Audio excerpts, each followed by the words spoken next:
La 51e session du conseil d'administration du Centre africain de formation et de recherche administrative pour le développement CAFRAD s'est tenue mercredi à Rabat. Le conseil d'administration du CAFRAD cette année se réunit dans sa session ordinaire.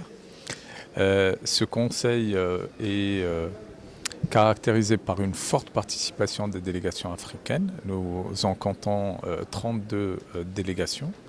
Et cela est en relation avec l'ordre du jour prévu cette année, qui se caractérise par des sujets, j'allais dire,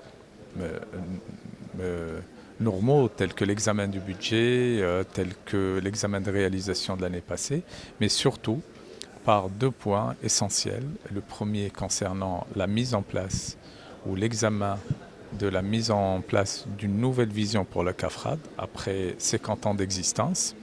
Une vision qui traduise les ambitions des pays africains pour rehausser la qualité de l'administration, des services produits par l'administration, mais également la relation ou du renforcement de la relation de confiance entre l'administration et les citoyens au niveau du continent africain.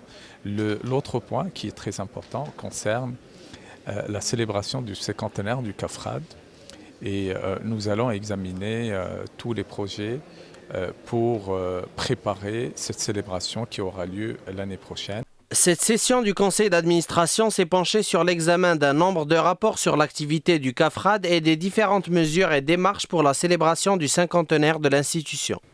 L'ordre des jours chargé, il y a à peu près 12 points. Et les points normaux, c'est-à-dire les rapports financiers, le projet de budget pour l'année prochaine, le rapport des activités que nous avons réalisées durant toute l'année, les programmes de travail pour l'année prochaine. Là sont des documents que nous présentons à tout moment. Mais les plus importants, il y a 3 documents les plus importants. Le premier, c'est le renouveau du CAFRAD, c'est-à-dire, vous savez que l'année prochaine, en mai 2014, CAFRAD aura 50 ans. Alors, nous avons réalisé une étude sur le CAFRAD. Qu'est-ce que le CAFRAD a été durant les 50 ans d'existence? Et deuxième partie, qu'est-ce que nous voulons que le CAFRAD soit pour les prochaines années? Donc on a fait l'étude, on va débattre, puisque les experts qui ont fait le travail ont proposé beaucoup de pistes sur les différentes orientations du CAFRAD. Donc c'est parmi les documents principaux à débattre. Cette réunion a également été l'occasion pour les 26 délégations participantes à repenser le rôle futur du CAFRAD qui ambitionne de devenir un centre régional d'excellence de production, d'échange et de diffusion des connaissances dans le domaine de l'administration publique, de l'entreprise et de la gouvernance.